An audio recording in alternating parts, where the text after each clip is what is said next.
Hey guys, this is Apar Gupta and you are watching book hackers. तो आज का topic है डिजायरीज baby.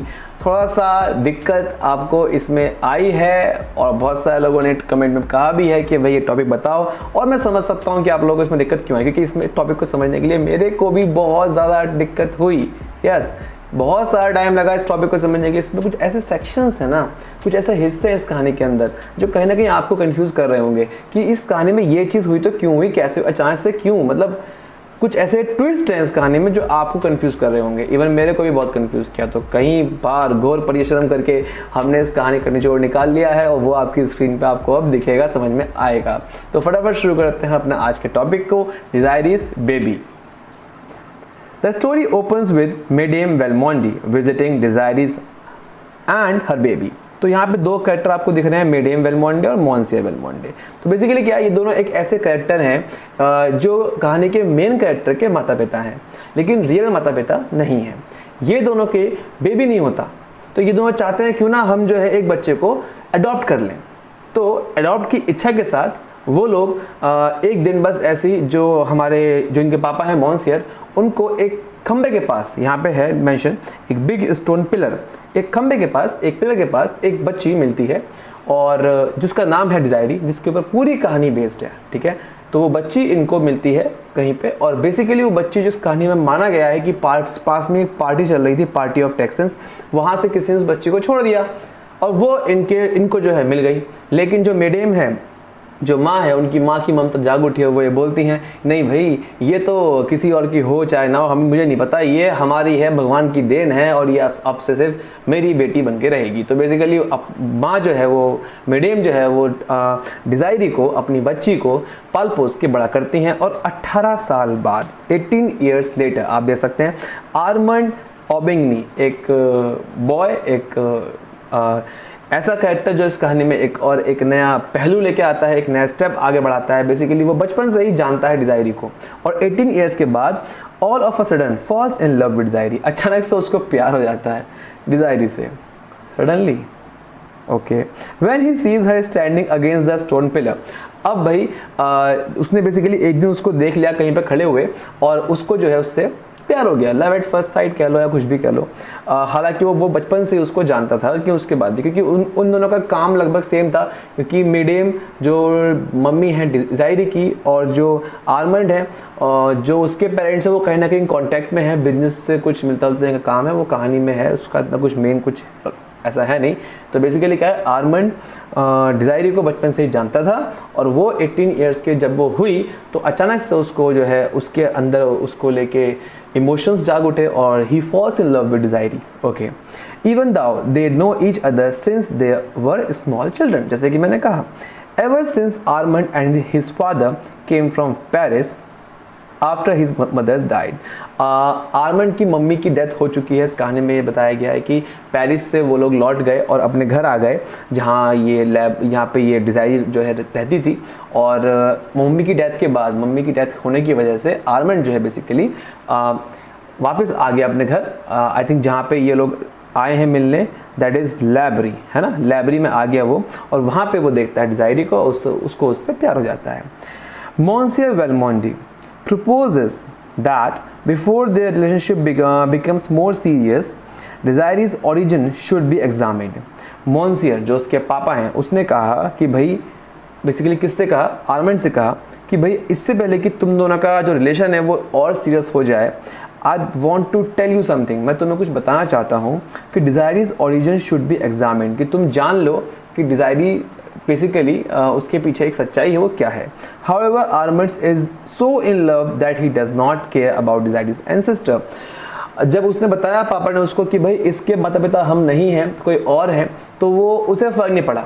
उसने कहा मुझे फ़र्क नहीं पड़ता, मैं बहुत प्यार करता हूँ डिजायरी से और मैं इसके साथ हर हाल में शादी करूँगा। And decided it does not matter that she does not have a family, उसकी कोई अपनी फैमिली नहीं है, but if he can give her perfectly good one. उसने कहा कोई बात नहीं, मैं इसको अपनी एक अलग पहचान दूंगा, ये आज से हमारी, ये अब से बेसिकली आगे से ये हमारी फैमिली मेम्बर कहलाएगी, चाहे इसके खुद के माता पिता सगे हों चाहे ना हो। And so they get married, और उसके बाद वो दोनों शादी कर लेते हैं। तो बेसिकली यहाँ पे आर्मंड को इतना पता है कि बस कि वो उन दोनों के बच्ची सगी बच्ची नहीं है, उन दोनों को वो कहीं मिली थी, ठीक है। अभी उसे एक और राज है जो नहीं पता, ठीक है। Madame Valmonde has a surprise awaiting her. She has not seen the baby for a month, and when she arrives to library, she is shocked to see the baby's appearance. अब भाई मम्मी आ गई फिर से। Medium जब वो जो कि रास्ते में जा रही थी और बच्ची अपनी बच्ची के बारे में सोच रही थी पहले वाले पैराग्राफ में, अब वो रास्ते से पहुंच चुकी है, रास्ते में जा रही थी वो पहुंच चुकी है अपनी बच्ची के पास। और जब वो अपनी बच्ची के बेटे को देखती है जो कि 1 मंथ हो चुका था उसको मतलब हुए हुए, तो when she arrives to library she is shocked, वो शॉक हो जाती है to see her baby's appearance। उस बच्चे को गोदी में लेती है और जब वो थोड़ा सा विंडो की तरफ जाती है, इस कहानी के अंदर यही है, हालांकि हाँ लिखा हुआ नहीं है, तो जब वो विंडो के अंदर पास जाती है, थोड़ा रोशनी पड़ती है उस पर, तो देखती है कि बेबी दिखने में थोड़ा अलग है, बेबी का अपीयरेंस थोड़ा डिफरेंट है। तो डिजायरीज में remark about how much he has grown, However, it is apparent that she does not see anything wrong with her son। हालांकि वो भी 1 ही महीने का था, तो वो बोलती है डिजाइडी मम्मी अभी छोटा ही तो है, जैसे जैसे बड़े होगा चेंजेस तो आते रहते हैं आपके मतलब आपके अपीयरेंस में, आपके कलर में, आपकी फिजिक में। उसने कहा बच्चा है मम्मी, आप क्यों इतना जो है सोच रहे हो कुछ भी फालतू का। तो बेसिकली उसकी मम्मी को कुछ डाउट होता है, उसकी मम्मी को पहले ही थोड़ा बहुत डाउट हो जाता है, लेकिन उस समय वो बात इतनी ज़्यादा नहीं आगे बढ़ती। शी इज़ वेरी हैप्पी, उसने कहा मैं खुश हूँ, मेरे पति खुश हैं, हम सब खुश हैं, हमारा बच्चा है वो सही है, अच्छा है। And ever since the baby was born, और सबसे बड़ी बात जब से बेबी का जन्म हुआ है, जो ये है हमारे ये बेसिकली जो डिज़ायरी है अपनी मम्मी से बोल रही है मेरे वो मतलब आर्मंड, तो वो भी जो है अब इतना गुस्सा नहीं करते, इतने हार्श नहीं है, इतने क्रूअल नहीं रहे, क्योंकि पहले वो मतलब बेसिकली इसमें जो आर्मंड है ना, वो एक ऐसा पर्सन है जो स्लेव लोगों को या निग्रोज को, जो ब्लैक पर्सन है उनसे बहुत नफरत करता है, उनको लेके बहुत ज़्यादा हेट है उसके अंदर, बहुत एंगर है उनके अंदर, वो उनसे बहुत काम करवाता है और बोलते हैं ना अत्याचार वाला बंदा है वो है, ठीक है। लेकिन जब से उसका बेबी होता है वो थोड़ा सा शांत मिजाज का हो जाता है। ओके आगे बढ़ते हैं। When the baby is 3 months old, 3 महीने का जब बच्चा होता है, तो एक दिन की बात है, the situation in the house changes, घर का माहौल थोड़ा सा बदलता है। क्या होता है? Desiree senses there is something wrong, कुछ तो गड़बड़ है अभिजीत, कुछ तो गड़बड़ है। On top of that, Armand becomes cold and avoid both Desiree and baby। 3 महीने बाद ना क्या होता है, धीरे धीरे आर्मंड का व्यवहार चेंज होने लगता है, वो वापस से वही थोड़ा गुस्से वाला, धीरे धीरे मतलब वो अपनी पत्नी को भी मतलब डिजायरी को भी थोड़ा अवॉइड करने लगता है, अपने बच्चे को थोड़ा सा टाइम नहीं देता है, मतलब कुछ बदलाव आने लगते हैं। One afternoon Desiree is sitting in her room, एक आफ्टरनून दोपहर और शाम के बीच का समय हो, 3-2 बजे के आसपास की बात है, वो अपने रूम में बैठी थी and starts observing her child, अपने बच्चे को ऑब्जर्व करती है। And a little quadroon boy who was fanning it. The similarity between them frightens her and she sent the boy away। होता क्या है, वो जब अपने रूम में होती है बैठी हुई, तो उसके बेबी को एक बच्चा फैन कर रहा होता है। तो बेसिकली यहाँ पे क्वाड्रून जो वर्ड है ये डिफाइन करता है उस बच्चे का अपीयरेंस, कि वो थोड़ा सा डार्क है, थोड़ा सा बिल्कुल काला नहीं है, डार्क नहीं है, थोड़ा सांवला सा है, जो बेसिकली उनकी वाइट कैटेगरी में नहीं आता है। तो बेसिकली वो एक नौकर है जो उसके बच्चे को हवा कर रहा होता है। अब वो देख के इतना शॉक क्यों हो जाती है, द सिमिलैरिटी बिटवीन देम, कि वो दोनों सेम कैसे हो सकते हैं। मतलब उसने देखा कि मेरा बेबी का रंग रूप और उस बच्चे का रंग रूप बिल्कुल सेम है।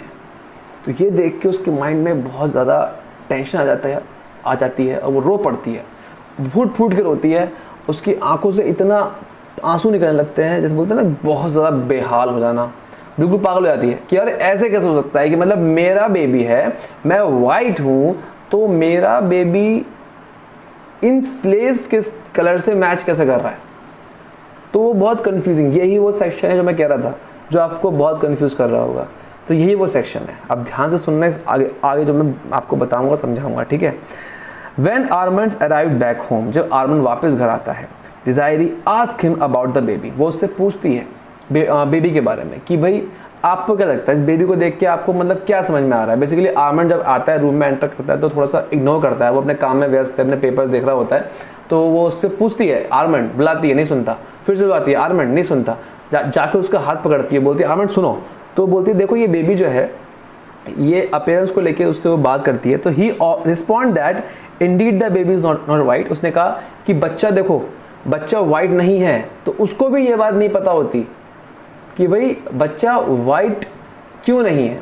तो इसमें आप लोगों को ज़्यादा कन्फ्यूज़न ना हो, मैं आपको पहले ये बात बता दूं कि जो डिज़ायरी है ना, वो अनाथ थी, ठीक है, उसको अडॉप्ट किया गया था। तो ये बात उसके माता पिता को भी नहीं पता था कि वो एक स्लेव है। इसमें ये चीज़ मेंशन नहीं करी है, लेकिन हो सकता है वो एक स्लेव है। हो सकता है उसके जो असली माता पिता हैं वो स्लेव्स हों, मतलब ब्लैक हों, ठीक है, या फिर सांवले से हों। हालांकि वो एक वाइट फैमिली में पली, वाइट फैमिली में पल के बड़ी हुई, वाइट फैमिली में उसकी शादी हुई, उसका बेबी जो हुआ वो भी उसके जो उसकी जीन्स हैं वही तो जाएंगे बेबी में। तो ये बात उसको खुद को नहीं पता थी कि वो वाइट नहीं है। अब इस चीज़ को लेके पति पत्नी में होती है बहस। पति बोलता है कि इसका मतलब तुम भी वाइट नहीं है, वो बोलती है नहीं मैं वाइट ही हूँ, वो बोलता है नहीं तुम वाइट नहीं हो इसका मतलब। तो वो अपनी मम्मी को करती है, लिख के भेजती है, पत्र पूछती है मम्मी क्या हो रहा है यहाँ पे। ये बोलते हैं कि मैं वाइट नहीं हूँ, हालांकि मैं वाइट हूँ, आप बताओ मैं वाइट हूँ, आप इनको एक्सप्लेन करो। तो मम्मी उसकी क्या बोलती हैं, उसको जब करती हैं रिप्लाई उसके पत्र का, उसके शायद मैं बहुत आगे पहुँच गया, थोड़ा रीड कर लेते हैं। तो when Armand arise back home, ये हो गया, Desiree point out all of her physical feature that strongly suggests that she is white, but her angry husband tell her she is as white as their mixed race slaves. वो अपने पति को समझाती है कि देखो मेरे फीचर्स तो देखो, मेरे ब्राउन बाल हैं और देखो मैं बिल्कुल वाइट हूँ। बोलती ठीक है तुम वाइट हो, बट सी योर कलर, मेरा हाथ देखो और अपना हाथ देखो, मेरा हाथ कितना वाइट है, तुम्हारा हाथ वाइट नहीं है, तुम्हारा कलर बिल्कुल उन स्लेव्स की तरह है जो हमारे यहाँ काम करते हैं। तो ये चीज़ उसको बहुत ज़्यादा परेशान कर देती है। तो desperate Desiree writes to her mother, अपने मम्मी को लिखती है, पत्र लिखती है, मेडेम वेलमोंडे उसकी मम्मी का नाम, आस्किंग फॉर हेल्प कि मुझे आपकी मदद चाहिए। Madame Valmonde tells her to come back कि तुम वापस घर आ जाओ, because she still love her. उसने कहा तुम वापस घर आ जाओ क्योंकि माँ की ममता है, जाहिर सी बात है कि तुम घर आ जाओ और देखते हैं हम इसमें क्या कर सकते हैं।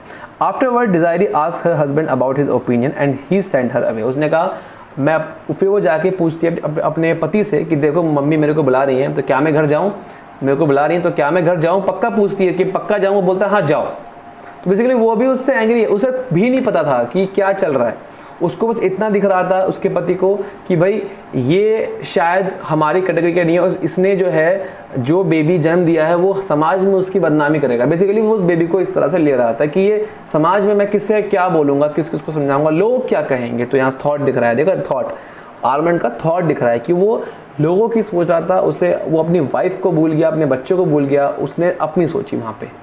उसने कहा लोग क्या कहेंगे। तो बेसिकली वो इस थॉट प्रोसेस से उसने कहा ठीक है तुम जाओ, तुम्हें जो करना है करो, अपनी मम्मी के पास जाओ।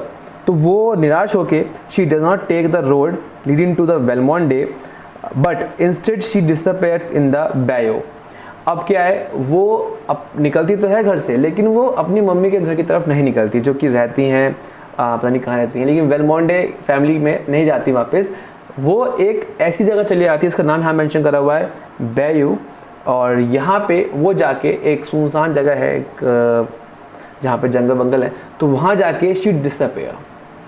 तो कहानी में शायद इसने आगे सुसाइड कर लिया है, कहीं कहीं जगह ये मेंशन भी है। तो शी डिसअपेयर, वो कभी वापस नहीं आती, मतलब यही माना गया है कि वो सुसाइड कर लेती है अपने बच्चे के साथ। तो इतना डिप्रेस हो जाती है, इतनी परेशान हो जाती है कि मैं इस दुख दर्द को, मैं इस अनहैप्पीनेस को लेके नहीं जी सकती, मैं इस क्या बोलते हैं, निराशा, और ज़्यादा गंदा वर्ड तो नहीं बोलूँगा, बट हाँ इस दुख दर्द को लेके मैं नहीं जी सकती, तो मैं मर जाऊँगी, मैं ये कर लूँगी, मैं वो कर लूँगी। तो मम्मी को भी बोलती है अपनी, लेकिन मम्मी बोलती है तुम घर पे आ जाओ, लेकिन वो घर नहीं जाती है और वो टेंशन में, स्ट्रेस में, डिप्रेशन में जाके वो या मैं सुसाइड अटेम्प्ट कर लेती है। मुझे सुशांत की याद आ गई, खैर कोई बात नहीं, ठीक है। वो जो है सुसाइड कर लेती है अपने बच्चे के साथ। और इस कुछ समय बाद, some weeks later, Armand sets up bonfire to get rid of Desiree's belonging. अब आर्मंड जो है बेसिकली एक शाम बैठा होता है और आग में डिजायरी की सभी चीज़ों को जला रहा होता है जो उससे रिलेट करती हैं, कि ताकि यादें ना हो, मतलब वो basically he was getting rid of all those things which are somewhere related to Desiree. तो वो उन सब चीज़ों से छुटकारा पा रहा होता है जो कहीं ना कहीं डिजायरी से बिलोंग करती हैं। तो among the stuff he decide to throw away Armand's finds some several letters. उसे कुछ पत्र मिलते हैं. Most of them are little scribbling. Desiree sent him in the day of their engagement. कुछ ऐसे पत्र थे जो पहले दोनों आपस में जब engagement हुई थी, पहला प्यार, तो वो सब लेटर थे. तो but he also find one that is addressed from his mother. इन सब के अलावा उसे एक ऐसा पत्र मिलता है, एक ऐसा लेटर मिलता है जो उसकी मम्मी का होता है और उसकी मम्मी भेजती है उसके पापा को. In the letter his mother thank God for husband love. वो उस पत्र में, उस लेटर में जब वो पढ़ता है, उसकी मम्मी अब उसके पापा को थैंक यू बोल रही होती हैं कि तुमने मुझे इतना प्यार किया. But she also reveals that she is grateful that her son will never know. लेकिन वो इस बात का भी शुक्रगुजार है कि उसके बेटे को, आर्मंड को, ये बात कभी नहीं पता चली that his mother belongs to the race that is cursed by slavery. कि उसकी मम्मी एक स्लेवरी फैमिली से बिलोंग करती थी. वो एक ऐसी कम्युनिटी से बिलोंग करती थी जो हर किसी के द्वारा उस समय ठुकराई जाती थी, लेकिन उसके पापा ने उनको एक्सेप्ट करा. और आर्मंड जो कि वाइट कलर का था, देखो किस्मत थी उसकी, आर्मंड की. हो सकता था वो आर्मंड अपनी माँ पे जाता, तब क्या होता? क्या उसके पापा, उसकी मम्मी और उसके साथ ऐसा करते? तो कितना अब सोचो, बैठ के सोचो. तो यहीं पे कहानी ख़त्म होती है गाइस कि भाई यहाँ दिखाया गया है कि आपका थॉट हमेशा खुला होना चाहिए. आपको रंग, कलर, कास्ट, धर्म, जाति पाति जो भी चीज़ें हैं ये इन सबको अवॉइड करना चाहिए. और एक चीज़ बस ध्यान रखो, इंसानियत, और वो अच्छी रखो, थॉट अच्छा रखो, सोच अच्छी रखो और लाइफ में आगे बढ़ो. गाइज़ ये आज का समय है, ये हमारा समय है और हम ही हैं जो वो फ्यूचर बनाएंगे. और ये हम पे डिपेंड करता है कि हम कैसा फ्यूचर बनाना चाहते हैं. सो ये हमारे हाथ में है. Just be so much educated. You are educated, so use your education and skills in a correct and right way. Don't misuse those things and don't mess up. Thank you so much for watching the complete video. I hope you like the video, and if you like the video, don't forget to share it with your friends and give me a thumbs up, a like button, ताकि मेरे को एक motivation मिलता है उससे. तो बस like कर दो और नए हो चैनल को सब्सक्राइब करो. आपको पता ही है बेल आइकन प्रेस करके ऑल पे क्लिक करना है ताकि आपको आने वाले लेक्चर्स की, हालांकि इसके हम क्वेश्चंस लेके आएंगे. इसको लेके अगर आप लोगों ने कहा कमेंट में, तो अगर आप लोगों के कमेंट्स आए कि सर क्वेश्चंस कर दो, तो हम क्वेश्चंस भी कवर कर लेंगे, इसके कोई दिक्कत नहीं है. And that's it for today. This was Apar Gupta and you are watching Book hackers.